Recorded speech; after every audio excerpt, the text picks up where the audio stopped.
With us on this show many times, sharing the emotional ups and the downs of her life.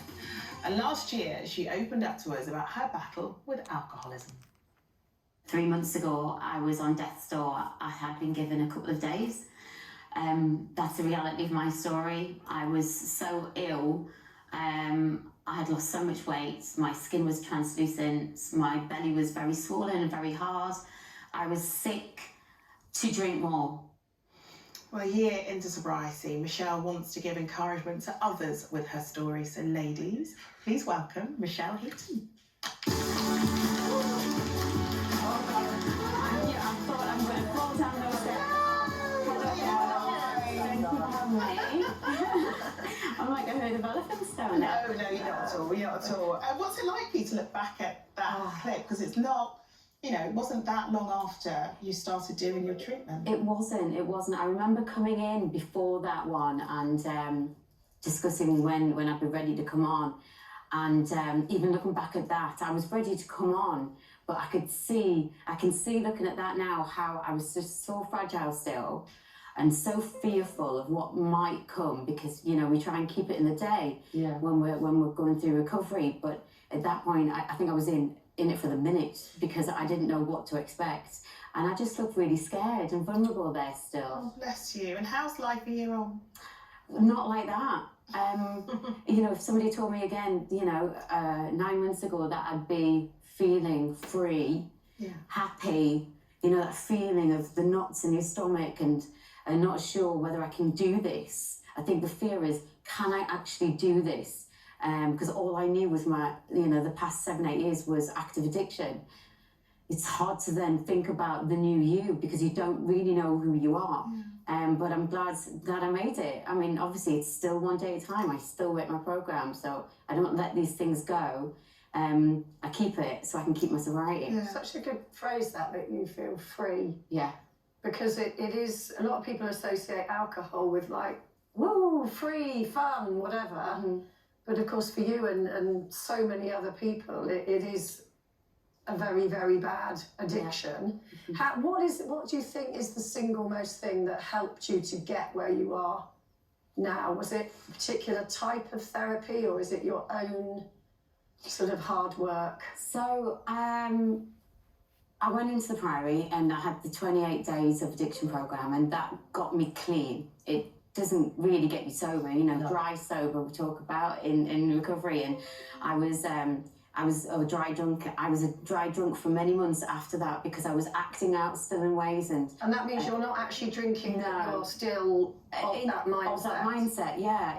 Irritable, snappy, and not, trying to get out of oneself. It takes time because I was so in myself, in addiction, selfish to the core, manipulative. You're very selfish. You have to relearn all of these traits of your character, and it was really, really hard work. But I think I follow a 12-step program today. I'm in AA and CA. I do my meetings. I do service. I sponsor people. I've got a sponsor. So I work really hard at recovery. So has that replaced your drinking? Yes. The time that you spent drinking, do you use that time with lots of different things? Drinking was so exhausting. It occupies every waking moment. So this is easy. Really? It's hard work at the beginning, but when you get it and you start to work it, it's so much easier than it was before. And I think it's just so easy. All I can say is that I've got just a really happy sense of being now, and I just didn't. But then it's not just you that's involved in this, is it? But you've got your husband and you've got your children. Do you think going through that process of being in therapy and then working on yourself, did that give you a better understanding of what it was like for them living alongside you within that addiction? Yeah, I mean, when you're in addictive behaviours, you don't see what's happening to yourself, let alone other people. I had no regards to what was happening to my family. It's shameful to say that sometimes they were in my way.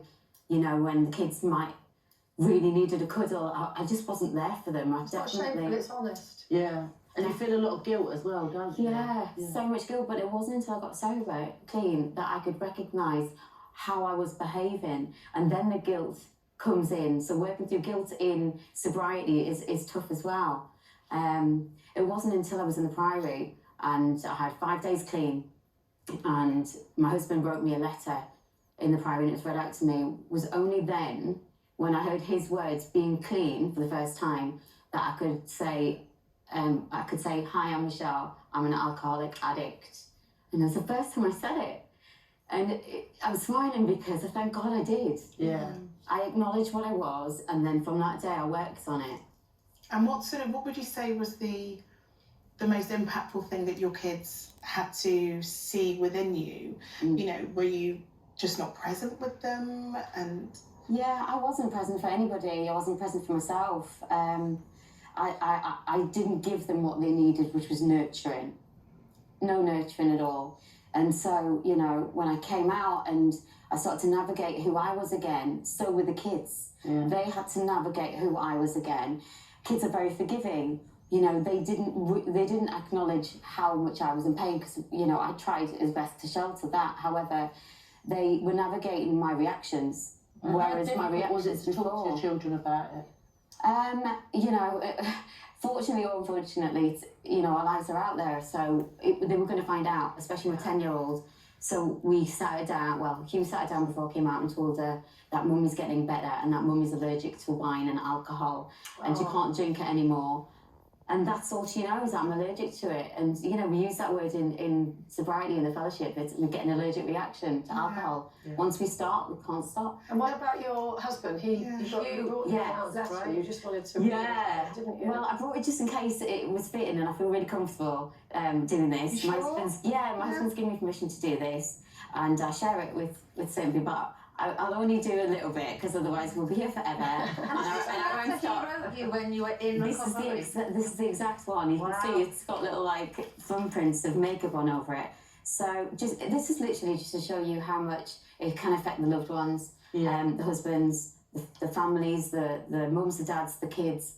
Because I never saw any of this in active addiction. It was only when I came out.